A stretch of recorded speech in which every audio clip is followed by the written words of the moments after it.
Halo semuanya, berjumpa lagi pada mata kuliah geometri yaitu untuk kelas responsi. Bersama saya, Ibu Tanti Listiani, di topik 1 definisi, teorema, dan postulat.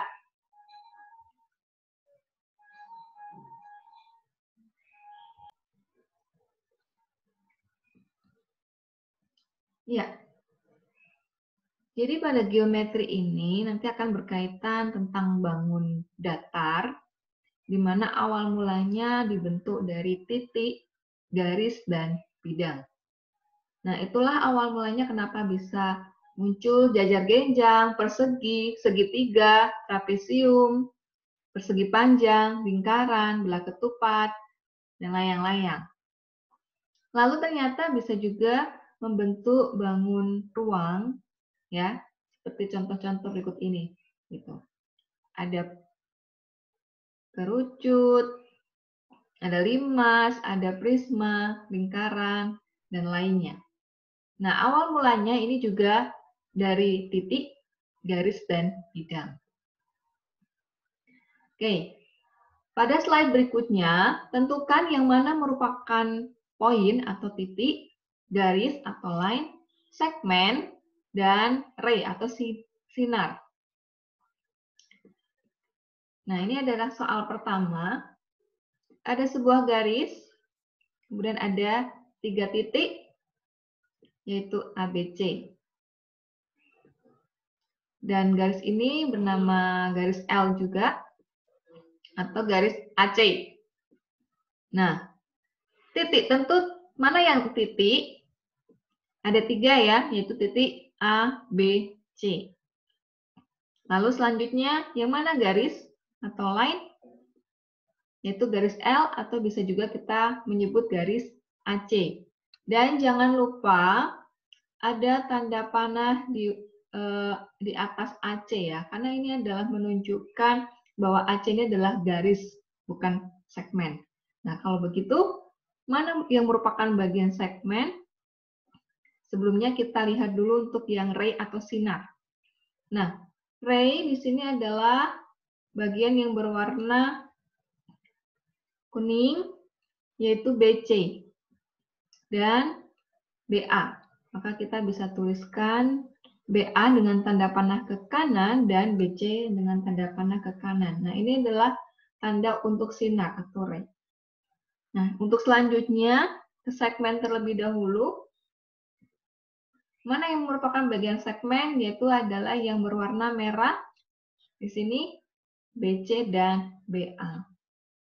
Jadi, atau bisa juga kita tulis AB dan BC. Oke, jelas ya?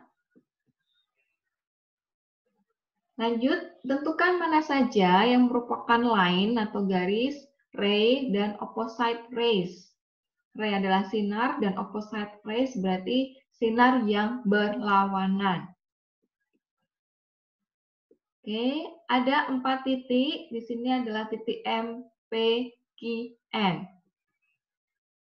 Jadi, yang merupakan line tentu adalah garis MP. Jadi, MP ini juga termasuk garis ya. Tapi ingat, ada tanda di atasnya, artinya di P sini masih bisa diperpanjang. Gitu ya. Kemudian PQ juga, jangan lupa ada tanda panah di atas PQ ya, kemudian QN dan MN. Ini adalah garis. Lalu ray atau sinar. Mana yang merupakan sinar? Yaitu MP, jangan lupa tanda panahnya, QM, QN, dan MN. Jadi sebenarnya peran di sini yang terpenting yang menunjukkan bahwa itu adalah garis, itu adalah sinar, adalah tandanya. Namun seringkali banyak yang menuliskan garis itu tanpa menggunakan tanda panah. Kalau melihat definisi, tentu yang bukan menggunakan tanda panah itu adalah segmen. Nah, sekarang kita cari yang merupakan bagian opposite rays atau sinar yang berlawanan. Tentu yang merupakan sinar yang berlawanan adalah PM dan PQ atau PN juga bisa. Oke. Pada bagian ini jelas ya. Kita akan lanjutkan. Jadi key konsepnya adalah titik, ya, ini adalah bagian dari titik ABCD, itu mengindikasikan posisi. Ya, a point indicates position. It has no length, width, or depth. Jadi titik itu tidak memiliki panjang, tidak memiliki lebar, dan tidak memiliki kedalaman atau tebal. Ya. Kemudian line atau garis itu adalah bagian dari titik, namun yang diperpanjang, extend indefinitely in either direction, yang memiliki dua arah. Ya, jadi bisa diperpanjang. Ketika kita berbicara garis, maka itu tidak terhingga. Ya. Kemudian bidang. Nah, bidang ini juga bagian dari titik dan bagian dari garis. Ya. Namun dia tertutup seperti ini ya. Tapi ketika kita berbicara garis, di sini misalkan ada garis, ya kemungkinan masih bisa diperpanjang. Namun jika bentuk seperti ini, berarti dia tertinggal di sini. Lalu apa kita menyebutnya di sini adalah bidang P ya. Jadi kalau begitu, P ini adalah, atau bidang ini adalah bagian dari titik dan sebenarnya juga bagian dari garis yang tidak memiliki tebal. Ya, namun memiliki panjang dan memiliki lebar, teman-teman. Gitu. Jadi paham ya untuk titik, garis, dan bidang. Oke. Lanjutnya adalah line segment ray. Nah, untuk line segment, boleh kita hanya menyebutkan segmen saja. Ini adalah bagian dari garis ya. Ini juga bagian dari postulat. Pada line segment ini adalah bagian dari garis. Ya, namun di sini terbatas. Kita bisa lihat pada notasinya yang merupakan line segment adalah AB. Ya, notasinya makanya hanya AB saja, tidak ada tanda panah di atasnya. Gitu. Ya. Ini merupakan bagian yang bisa didefinisikan. Kalau titik, tadi ya titik, garis, dan bidang, itu tidak bisa didefinisikan, namun bisa dideskripsikan. Kemudian, yang kedua adalah ray atau sinar. Jadi LM ya, yang merupakan sinar. Kemudian opposite rays. Jadi sinar yang berlawanan. Maka kita bisa mendapatkan pada contoh ilustrasi ini adalah KX dan KB yang merupakan sinar yang berlawanan. Lalu sudut. Mana yang merupakan sudut? Sudut ini adalah gabungan dari dua sinar ya, yaitu sinar KJ dan sinar KL. Maka akan membentuk sebuah sudut di sini. Ya. Namun bisa juga di sini adalah sudut interior dan sudut eksterior ya. Nanti di slide berikutnya akan ditampilkan gambar dari contoh sudut interior dan sudut eksterior. Nah, sebelumnya kita akan membuat kesimpulan dulu untuk ketiga hal, yaitu garis, sinar, dan segmen atau line segment. Nah, untuk garis, dia memiliki, garis itu lurus ya. Dia lurus, kemudian memiliki dua arah, tetapi tidak memiliki endpoint. Ya, endpoint atau titik akhir. Jadi kalian tidak bisa mengukur panjangnya berapa karena itu tidak terhingga. Ya. Lalu sinar, kalau sinar juga lurus juga dan bagian dari garis, namun hanya memiliki satu endpoint, ya. Dan dia memiliki satu arah atau one direction. Ya, seperti kalau kita menggunakan senter, maka center itu adalah endpoint-nya, lalu arah cahaya itu adalah one direction-nya ya. Gitu. Kemudian line segment.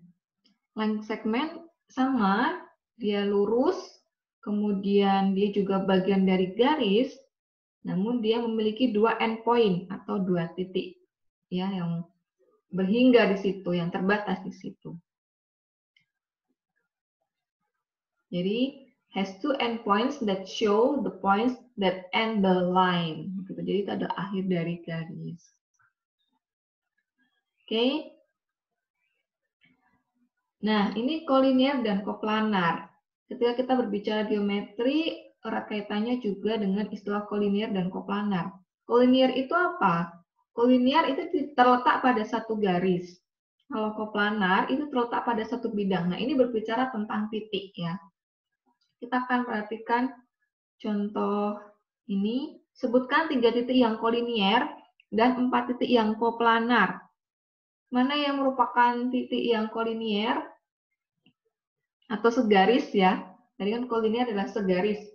Berarti titik yang berada pada garis yang sama. Yaitu titik A.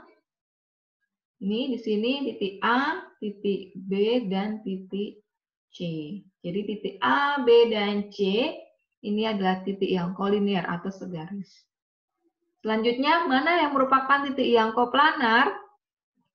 Yaitu titik A, B, D, dan E. Kenapa? Karena dia terletak pada bidang yang sama. Gitu. Oke.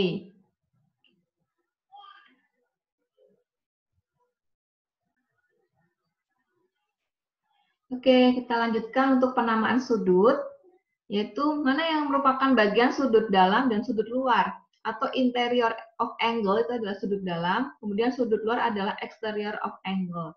Jadi yang merupakan bagian sudut dalam adalah yang berwarna biru di sini, kemudian kebalikannya yang di sini adalah sudut luarnya. Jadi ingat sudut adalah pertemuan antara dua sinar, ya, yang menyatu pada satu titik atau endpoint di sini yaitu titik T. Oke. Contoh 4, sebutkan semua sudut yang tersebar di samping. Oke, kita akan menyebutkan sudut-sudutnya yaitu sudut U, O, V. Ya, jadi kita bisa menggunakan 3 huruf. Sudut UOV, sudut VOB, sudut WOX, atau bisa juga sudut UOX, sudut VOW, dan seterusnya ya. Ini untuk sudut dalam, atau bisa juga sudut luar. Nah, ini macam-macam sudut. Yang pertama, acute angle atau sudut lancip. Jadi yang ada tanda seperti ini ya. Kemudian right angle atau sudut siku-siku. Sudut reflex angle atau reflex angle atau sudut yang besarnya lebih dari 180 derajat atau 180 derajat sampai 360 derajat. Ini adalah reflex angle. Kemudian obtuse angle, sudut tumpul. Ini besarnya lebih dari 45 derajat. Dan straight angle atau sudut yang berpelurus, di mana besarnya adalah 180 derajat. Nah ini, sebutkan nama-nama segitiga yang terdapat pada gambar berikut, kemudian kelompokkan segitiga-segitiga tersebut berdasarkan jenis sudutnya, atau segitiga lancip, siku-siku, tumpul. Nah ini coba sebagai latihan mandiri kalian, mana sih bagian segitiga lancip, siku-siku, tumpul? Di sini totalnya adalah ada 16 segitiga ya. Sebagai contoh, segitiga lancip itu yang mana? Berarti ada bagian-bagian yang sudutnya itu adalah kurang dari 40 derajat. Ya. Itu. Kemudian mana segitiga siku-siku? Berarti ada satu sudut yang besarnya 90 derajat.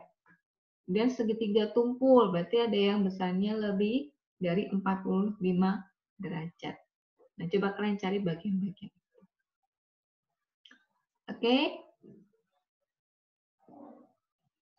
Nah, sekarang masuk ke definisi. Oke, tujuan dari definisi adalah membuat sebuah pengertian itu lebih jelas. Jadi, sebuah definisi yang baik itu harus yang pertama teridentifikasi dengan jelas. Ya.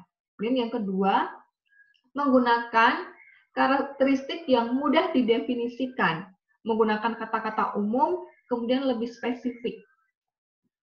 Kemudian menggunakan susunan kata yang tepat, atau menggunakan bahasa Indonesia yang mudah dipahami jika menggunakan bahasa Indonesia.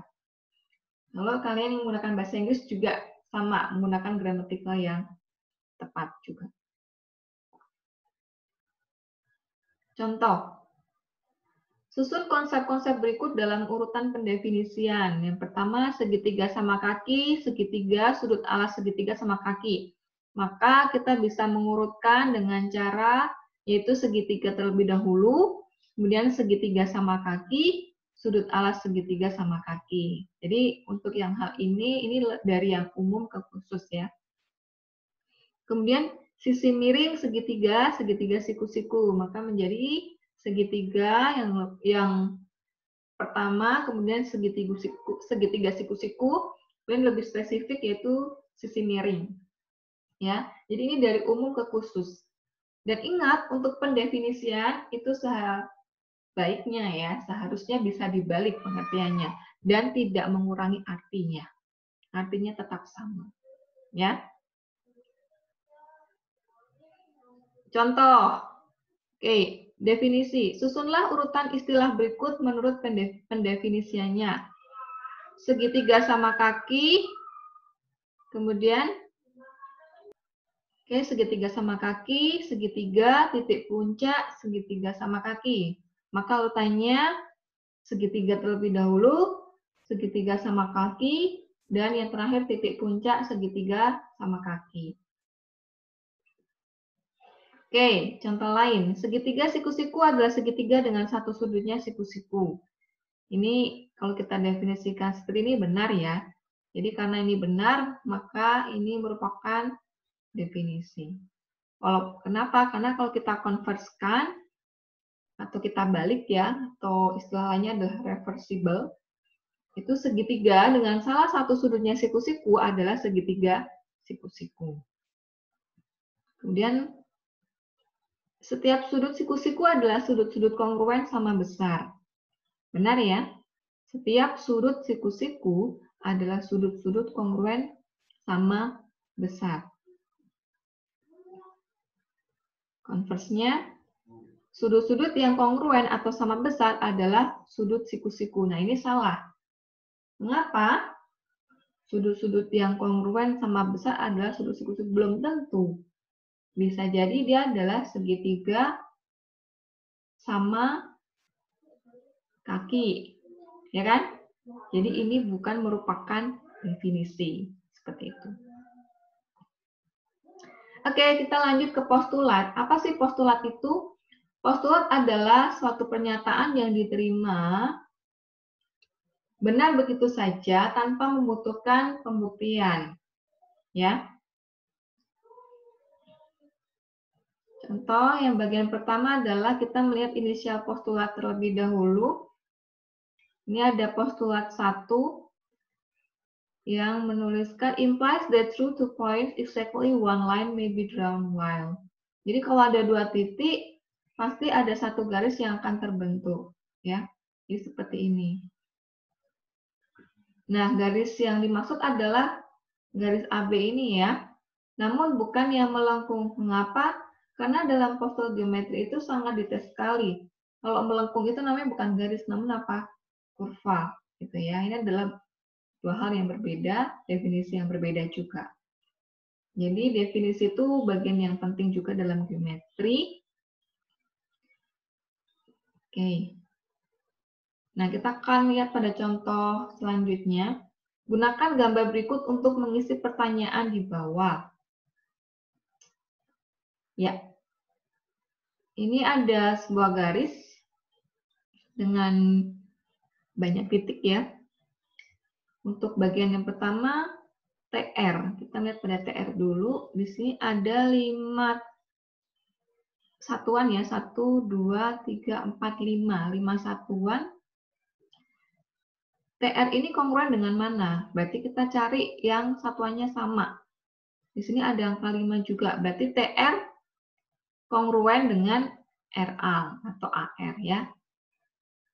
Oke, saya akan berikan tanda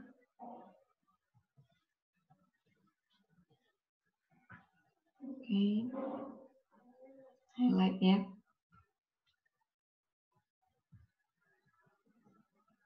Nah ini.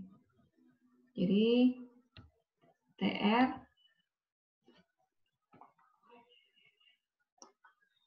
sini ini kongruen dengan RA panjangnya. Kemudian yang BSA ini kongruen dengan mana? Tentu dengan SB. Ya, jadi ini kongruen dengan nih. Lalu titik tengah AB. Kita lihat dulu AB itu yang mana? Ini adalah A, ini B. Mana yang merupakan titik tengah AB? Tentu S. Mengapa? Karena S membagi dua segmen ini sama besar. Ya. Dan S ini yang disebut sebagai bisektor atau pembagi segmen AB.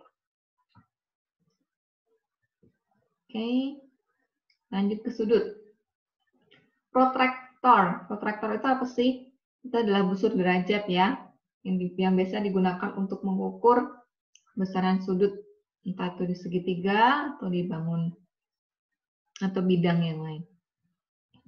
Jadi untuk busur itu biasanya sampai 180 derajat, tapi ada juga yang menyediakan sampai 360 derajat. Itu. Contohnya ini adalah misalkan ingin mencari besaran sudut QOP. Jadi kita harus menghitung di sini ya, QOP. Maka caranya adalah kita cari dulu besaran sudut X-nya berapa, di situ kemudian sudut Y-nya berapa. Nah, M di sini artinya adalah ukuran ya. Jadi ukuran sudut POQ adalah X dikurangi Y. Berapa besar X-nya, kemudian berapa besar Y-nya, nanti X kita kurangi dengan Y. Nah, itu adalah besar sudut POQ. Contoh, ini bagian-bagian dari protraktor atau busur derajat. Ini adalah pusat busurnya, ini skala nolnya, kemudian ini adalah alas busur. Jadi ada dua perspektif ya, dua yang di sini dari 0 ke 180 derajat, kemudian kebalikannya. Itu. Ini untuk memudahkan baca sebenarnya ya. Dan saya yakin kalian sudah pernah diajari bagaimana cara menggunakan busur derajat ini. Jika belum, saya sudah lampirkan di Moodle, nanti kan bisa lihat kembali bagaimana cara menggunakan busur derajat ya.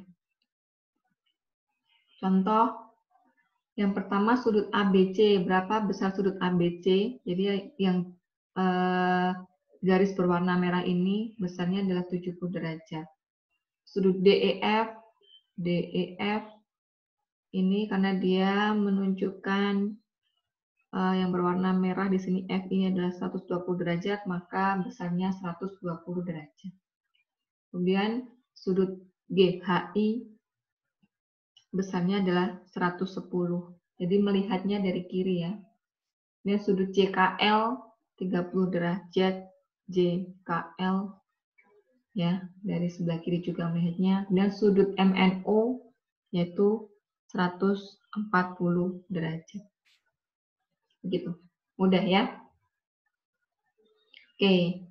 Itu saja penjelasan dari saya. Jika mungkin ada hal yang belum dipahami, bisa berikan pertanyaan di forum diskusi. Kemudian silakan Anda melanjutkan untuk mengerjakan kuis ya, kuis untuk responsif pertama. Oke, good luck semuanya dan Tuhan memberkati.